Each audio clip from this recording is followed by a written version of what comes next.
ओम शांति। 22 जुलाई 1972 की अव्यक्त वाणी हम रिवाइज करेंगे। वाणी का शीर्षक है नष्ट मोहा बनने की भिन्न भिन्न युक्तियां। हम सब ब्राह्मण आत्मा ये जो पढ़ाई पढ़ रहे हैं, इस पढ़ाई का जो अंतिम पेपर है जो बाबा ने डिक्लेयर करके रखे हैं, वह है नष्ट मोहा और स्मृति लब्धा। और इसके तैयारी कराने के लिए बाबा ने रोज रोज हमें अलग अलग तरीके से समझाते हैं। तो इस मुरली में आज बाबा ने नष्ट मोहा बनने की बहुत सारी युक्तियां बताए हैं। तो एक अनोखी टेक्निक बाबा ने इसमें यूज किए हैं, जिसे कहेंगे क्वेश्चनिंग। क्योंकि हम सब जानते हैं, कोई एक कंसेप्ट को समझने के लिए sometimes asking questioning and asking the proper questioning is one of the greatest method. मतलब जब ऐसे क्वेश्चन पूछ के हम खुद को डीप रियलाइज कराते हैं कि क्या है, इसका क्या है, तो फिर उसका अर्थ हमको समझ में आता है। बगैर इसके कि इसका क्या महत्व है, कैसे करेंगे, उसका भी जितना इम्पोर्टेंस है, जब उसके बारे में डिफर एस्पेक्ट को लेकर के हम प्रश्न पूछते हैं ना, तो और समझ में आता है। तो आज बाबा ने इस टेक्निक को यूज करके नष्ट मोहा कैसे बनेंगे वो बताए हैं। एक तरीके से देखा जाए तो सारे युक्तियां बाबा ने बताए हैं, लेकिन क्वेश्चनिंग के फॉर्म में पूछे हैं हम सबको उस युक्तियों को। और एक एक पॉइंट को लेकर के हम अगर रिफ्लेक्ट करते जाएं थोड़ा साइलेंस में, तो हम अच्छा से कनेक्ट कर पाएंगे। बगैर ये कि हमें कोई 10 पॉइंट बता दे कि नष्ट मोहा ऐसे ऐसे बनोगे, लेकिन जब हम डीप रिफ्लेक्ट उसके ऊपर करेंगे, बाबा ने जो प्रश्न पूछे वो सुंदर युक्तियां बाबा ने दी। सबसे पहला प्रश्न पूछे बाबा, अपने को हर एक स्मृति स्वरूप समझते हो? स्मृति स्वरूप हो जाने से स्थिति क्या बन जाती है और कब बनती है? बाबा कहे स्मृति स्वरूप तब बनते हैं जब नष्ट मोहा हो जाते हैं।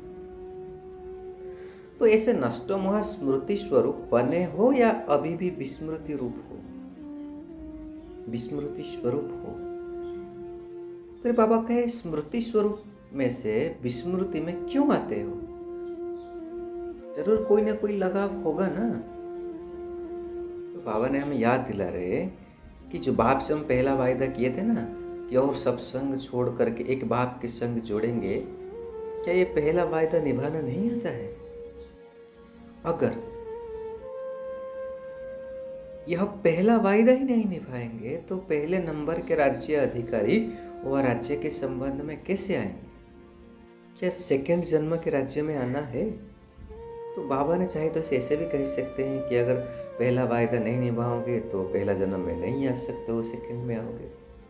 लेकिन उसके बाबा जो प्रश्न पूछे हैं ना, उसके कितने इम्पैक्ट पड़ रहा है। तो नेक्स्ट क्वेश्चन बाबा पूछ रहे हैं कि पहला वायदा कहो या पहला पाठ कहो, वह ज्ञान की पहली बात कहो, वह पहला लौकिक जन्म का श्रेष्ठ संकल्प कहो, क्या इसको निभाना मुश्किल लगता है? अपने स्वरूप में स्थित होना व अपने आप की स्मृति में रहना, यह कोई जन्म में मुश्किल लगा क्या? तो फिर इस अलौकिक जन्म के स्वस्वरूप को स्मृति में मुश्किल क्यों अनुभव करते हो? बाबा कहे कि जबकि साधारण मनुष्य के लिए भी कहावत है कि मनुष्य आत्मा की विशेषता ही यही है कि मनुष्य जो चाहे वह कर सकता है। पशु और मनुष्य में तो यही अंतर है ना। तो जब साधारण मनुष्य जो चाहे सो करके दिखा रहा है, तो क्या आप श्रेष्ठ मनुष्य आत्मा है, शक्ति स्वरूप आत्मा है, नॉलेज फुल आत्मा है, बाप के समीप संपर्क में आने वाली आत्मा है, बाप की डायरेक्ट पालना लेने वाली आत्मा है, पूजनीय नॉलेजफुल आत्मा है, बाप से श्रेष्ठ मर्तबा पाने वाली आत्मा है, जो चाहे वह नहीं कर सकती हो। तो जैसे बाबा ने सारे के सारे सामान दे दिया, ऊंचे नशा में चढ़ा दिया, फिर पूछ रहे नहीं कर सकते हो? जरूर कर सकते। तो साधारण और श्रेष्ठ में फिर अंतर क्या रहा? अगर साधारण आत्माएं भी जो चाहे वो कर सकते हैं, लेकिन जब चाहे जैसे चाहे वैसे नहीं कर सकते, ये फर्क है। क्योंकि उन्होंने प्रकृति की पावर है और हमारे में है ईश्वरीय पावर। इसलिए हम जब चाहे जैसे चाहे जो चाहे वो कर सकते हैं। इसलिए बाबा करे जो विशेषता है तो उसको प्रैक्टिकल में लाओ ना। तो बाबा करे जैसे कहते हो कि नहीं चाहते हो भी हो जाता है, ये मास्टर सर्वशक्तिमान व श्रेष्ठ आत्माओं की बोल नहीं है, ये तो साधारण आत्माओं की है। तो क्या अपने को साधारण आत्मा समझते हो? क्या अपने अलौकिक जन्म अलौकिक कर्म को भूल गए हो? किसी भी वस्तु व व्यक्ति से कोई व्यक्त भाव से लगाव तो नहीं हो गया है? क्या जो भी वस्तु को देखते हो उन वस्तुओं की तुलना में जो अलौकिक जन्म की प्राप्ति है वह और यह वस्तुएं, उनमें रात दिन का अंतर नहीं अनुभव हुए है क्या? क्या व्यक्त भाव से प्राप्त हुआ दुख अशांति का अनुभव अब तक पूरा नहीं किया है? जो भी व्यक्ति को देखते हो उन सर्व व्यक्तियों से पुरानी दुनिया के नातों का वह संबंध को इसी अलौकिक जन्म के साथ समाप्ति नहीं किया है क्या? जब जन्म नया हो गया तो पुराने जन्म के व्यक्तियों के साथ पुराने संबंध समाप्ति नहीं हो गया है क्या? नए जन्म में पुराने संबंध का लगाव रहता है क्या? तो फिर व्यक्तियों से लगाव रख ही कैसे सकते हो? जबकि वह जन्म ही बदल गया तो जन्म के साथ साथ संबंध और कर्म नहीं बदला है क्या? मैंने बहुत थोड़ा कड़क भी बोल सकते हैं, कहे हैं एक स्टेटमेंट कि या तो यह कहो कि अब अलौकिक जन्म नहीं हुआ। साधारण रीति से जहाँ जन्म होता है जन्म के प्रमाण ही कर्म होता है, संबंध संपर्क होता है। तो फिर जहाँ जन्म अलौकिक और फिर संबंध लौकिक ऐसे क्यों? वह कर्म लौकिक ऐसे क्यों? तो अब बताओ, नष्ट मोह होना सहज है व मुश्किल है? इतने सारे प्रश्न पूछ के बाबा पूछ रहे हैं, इस सारे प्रश्नों को हम रिफ्लेक्ट करेंगे तो नष्ट मोह होना कोई मुश्किल तो नहीं है ना। तो फिर मुश्किल क्यों लगता है? क्योंकि जिस समय मोह उत्पन्न होता है उसी समय अपनी शकल को नहीं देखते हो ना। तो बाबा एक सुंदर विधि बता रहे हैं कि आईना तो मिला हुआ है ना सबको, आईना साथ में रहता है ना। अगर शकल को देखो फिर मोह खत्म हो जाएगा। बाबा कह रहे जो नॉलेज रूपी दर्पण मिला है उस दर्पण में वह अपने समान रूपी दर्पण में बार बार देखते रहो तो देह अभिमान से फौरन ही स्वमान में आ जाएंगे और मोह खत्म हो जाएगा। मतलब जिस समय हमारे अंदर मोह आया तो क्या चेक करेंगे? नॉलेज रूपी दर्पण में और स्वमान के दर्पण में, तो उससे सहज ही हम स्वमान में आ जाएंगे।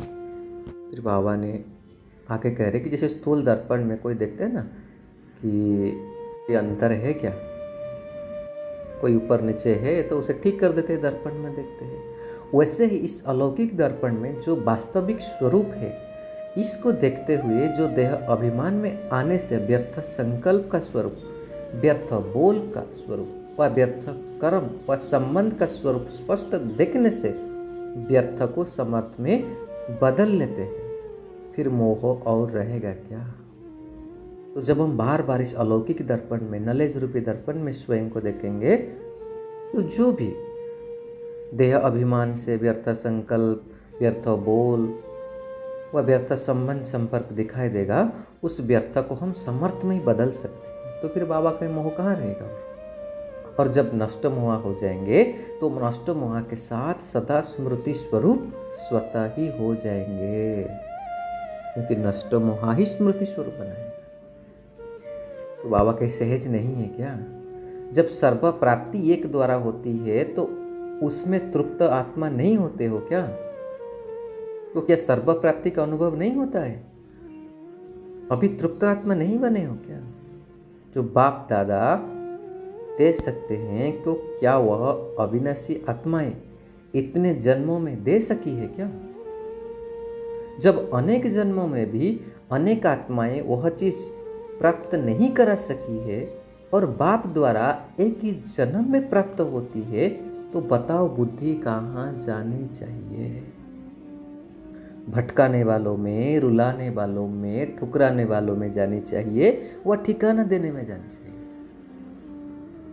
फिर बाबा कह रहे, जैसे आप और आत्माओं से बहुत प्रश्न करते हो ना, तो बाप का भी आप आत्माओं से आज यही प्रश्न है। इस एक प्रश्न का उत्तर अब तक नहीं दे पाए हो।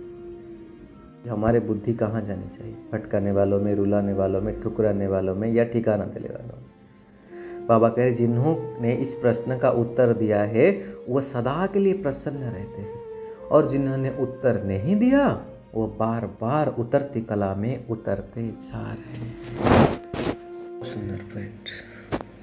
तो अभी बाबा और कुछ सुंदर टिप्स विधि बता रहे। बाबा कह रहे, नष्ट मोहा बनने के लिए अपनी स्मृति स्वरूप को चेंज करना पड़ेगा। फिर बाबा मोह क्यों आता है उसका जड़ कारण बता रहे। मोह तब जाता है जब यह स्मृति रहती है कि हम गृहस्थी है, हमारा घर, हमारा संबंध है, तब मोह जाता है। तो इस हद के जिम्मेवारी को बेहद के जिम्मेवारी में परिवर्तन कर लो, तो बेहद की जिम्मेवारी से हद की जिम्मेवारी स्वतः पूरी हो जाएगी। बहुत सुंदर पॉइंट। ऐसे 70 के मुरली में बाबा ने बताए थे ना कि अगर आप अलौकिक बंधन में बांधते जाओगे तो लौकिक बंधन स्वतः समाप्त हो जाएगी। तो इसलिए बाबा आज भी कह रहे, हद के जिम्मेवारी को यहाँ बेहद की जिम्मेवारी में परिवर्तन कर दो, स्मृति में परिवर्तन कर दो, तो स्वतः जिम्मेवारी पूरा हो जाएगी। बेहद को भूलकर हद की जिम्मेवारी को निभाने के लिए जितना समय और संकल्प लगाते हो, इतना ही निभाने के बजाय बिगाड़ते जाते हो। थोड़ा डेप्थ पॉइंट है, इसको समझने का जरूरत है। बाबा कहे, बेहद को भूल करके हद की जिम्मेवारियों को निभाने के लिए जितना समय और संकल्प लगाते हो, इतना ही निभाने के बजाय और बिगाड़ते जाते हो। हम एकदम छोड़ देते हैं ना कि बेहद के हमारी जिम्मेवारी को सब कुछ छोड़ के, नहीं मेरे इसको ठीक करना है, ये करना है, उसके लिए और करना है, तो हम उनको जितना सेटिस्फाई करने के लिए कोशिश करते हैं तो उतना रिलेशनशिप और सारे चीज़ बिगड़ता है, क्योंकि जो उसका मेन सोर्स है उससे हम डिस्कनेक्ट हो गए ना। इसलिए बाबा के सब कुछ करो, घर गृहस्थ में रहो, करो, लेकिन स्मृति स्वरूप बन करके करो, अटैचमेंट के साथ मत करो। बाबा कह रहे, भले समझते हो कि हम तो फर्ज निभा रहे हैं, वह कर्तव्य को संभाल रहे हैं, तो वह निभाना व संभालना नहीं है, और ही अपने हद की स्मृति में रहने के कारण उस निमित्त बनी हुई आत्माओं का भी भाग्य बनाने के बजाय बिगाड़ने के निमित्त बनते हो। बहुत इंपॉर्टेंट पॉइंट। जब हम हद की स्मृति में रह करके किसी के कल्याण सोचते हैं ना, ये तो हद की स्मृति रहा मतलब मोह रहा, ये मेरा बच्चा है, ये मेरा पति, इसका ऐसे हो जाए, ऐसे हो जाए, एकदम अटैचमेंट के साथ जब करते हैं ना, तो बाबा कह रहे उससे क्या होता है, उसके भाग्य को बिगाड़ने के लिए हम निमित्त बन जाते हैं। तो जो फिर वह आत्मा भी आपकी अलौकिक चलन को न देखते हुए अलौकिक बाप के साथ संबंध जोड़ने में वंचित हो जाती है, तो फिर हर्ष के बजाय और ही अपने आप में भी मर्ज लगा देते हो। यह मोह का मर्ज है, और वही मर्ज अनेक आत्माओं में भी स्वतः ही लग जाता है। हम मोह के मर्ज में लग गए तो दूसरों को भी उससे लग जाता है। तो जिसी को फर्ज समझ रहे हो वह फर्ज बदल करके मर्ज का रूप हो जाता है। तो बहुत क्लियर डेलिकेट चीज़ है, हम फर्ज किसी को समझ रहे हैं। बाबा का अगर प्रॉपर स्मृति स्वरूप नहीं बन करके हम फर्ज निभा रहे हैं ना, तो मर्ज बन जाता है। इसीलिए सदा अपने इसी स्मृति को परिवर्तन करने का पुरुषार्थ करो।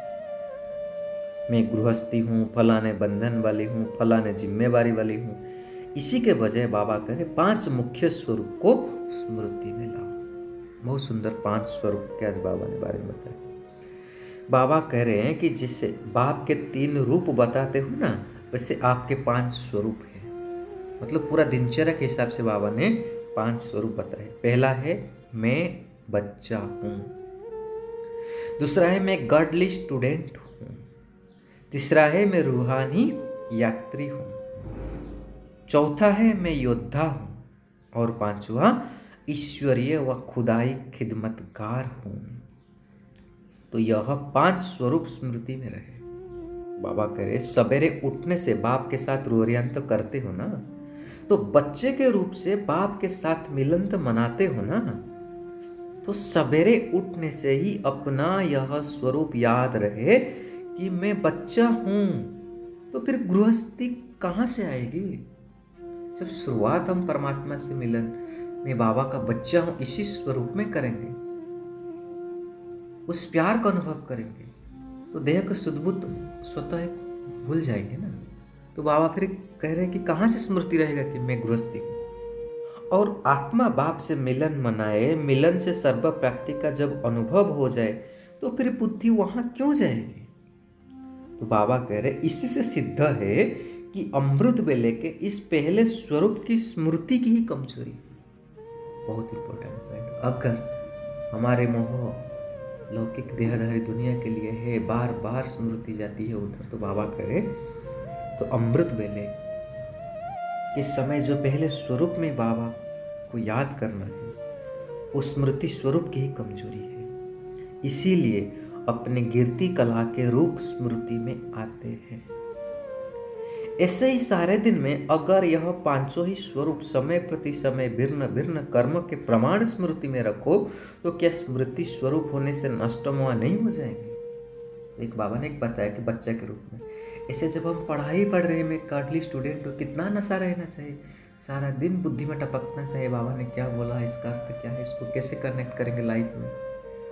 वैसे ही मैं रूहानी यात्री हूँ, कर्मयोगी हूँ, कर्म करते हुए योद्धा हूँ। जब माया की इस हमारे साथ कोई ऐसी परिस्थिति आती है, मैं रूहानी योद्धा हूँ, मैं मास्टर सर्वशक्तिमान हूँ, और फिर मैं खुदाई खिदमतगार हूँ, स्वयं भगवान के कार्य में मैं मददगार हूँ। तो बाबा कह रहे ऐसे अलग अलग समय प्रमाण स्मृति में अगर रखेंगे तो नष्टों साहस हो जाएंगे। इसीलिए बाबा कह रहे इसका कारण क्या बताया? मुश्किल का कारण यह है जो शकल को नहीं देखते। मतलब दिन भर बाबा ने कहा ना, अपने शकल को दर्पण में देखो। तो सदैव कर्म करते हुए अपने दर्पण में इन स्वरूप को देखो कि इन स्वरूप के बदली और स्वरूप में तो नहीं हो गया। का मतलब हर कर्म करते हुए भी हमारे मन में ऐसे कोई स्मृति रहनी चाहिए, इसे कोई स्वमान में हमको स्थित रह करके कर्म करना है। चाहे घर गृहस्थ में कार्य कर रहे, ऑफिस संभाल रहे, कुछ भी कर रहे, इस स्मृति में से कुछ रहना चाहिए। बाबा के कहाँ भी अटैचमेंट नहीं जाएगा। तो बाबा के चेक करो, इस रूप बदल करके और कोई रूप तो नहीं हो जाता है, रूप बिगड़ तो नहीं जाता है। देखने से बिगड़ते हुए रूप की सुधार लेंगे और सहज ही सदा काल के लिए नष्ट मोह हो जाएंगे। इसलिए हमको तो मिला है ना ट्रैफिक कंट्रोल, या 1 मिनट में 1 घंटा के जो मिला है, उसमें हम स्वयं को चेक करेंगे, इस 1 घंटा में मेरा स्वरूप स्थिति क्या था। जो मैं सवेरे श्रृंगार करके आया था वो श्रृंगार है, मैं जिस स्मृति में थी उस स्मृति है, या उसे बिगड़ गया। अगर बिगड़ गया तो फिर खुद को ट्रैक पर ले आएंगे, फिर चेंज कर देंगे, फिर स्मृति स्वरूप बन जाएंगे, स्वमान में स्थित हो जाएंगे। अब आके चेक एंड चेंज बार बार घर दिन में होना चाहिए। ऐसे नहीं कि सवेरे हो गया फिर रात को स्टार्ट दिन में, घर दिन भर में चलना चाहिए साइकिल। बाबा कह रहे समझा? अभी यह तो नहीं कहेंगे कि नष्ट मोह कैसे बनेंगे, नहीं, नष्ट मोह ऐसे बनेंगे। तो बाबा कह रहे कैसे शब्द को ऐसे शब्द में बदल देना, क्योंकि जो लैंग्वेज हम बोलते हैं ना, उसका बहुत इफेक्ट हमारे दिमाग के ऊपर रहता है। कैसे बनेंगे, क्या करें, नहीं हो रहा है। सो ऑल दिस लैंग्वेज हमको और रिफ्लेक्ट करता है। तो बाबा कहते जब कैसे आए, बोलो ऐसे करेंगे। जिसे यह स्मृति में लाते हो कि हम ऐसे ही थे, अब फिर ऐसे ही बन रहे हैं, तो कैसे शब्द को ऐसे शब्द में बदलना है। कैसे बने इसके बजाय ऐसे बने, इसी में परिवर्तन कर लो तो जैसे थे वैसे बन जाएंगे। कैसे शब्द खत्म हो करके ऐसे बन ही जाएंगे।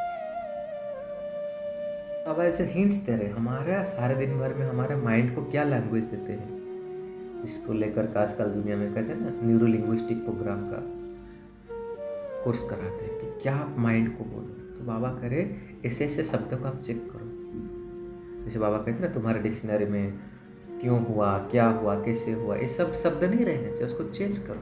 अच्छा अभी काल परसों मुरली बाबा ने बोला अगर व्हाट आए तो व्हाट नहीं बोलो, फ्लाई करो, फ्लाई शब्द बोलो।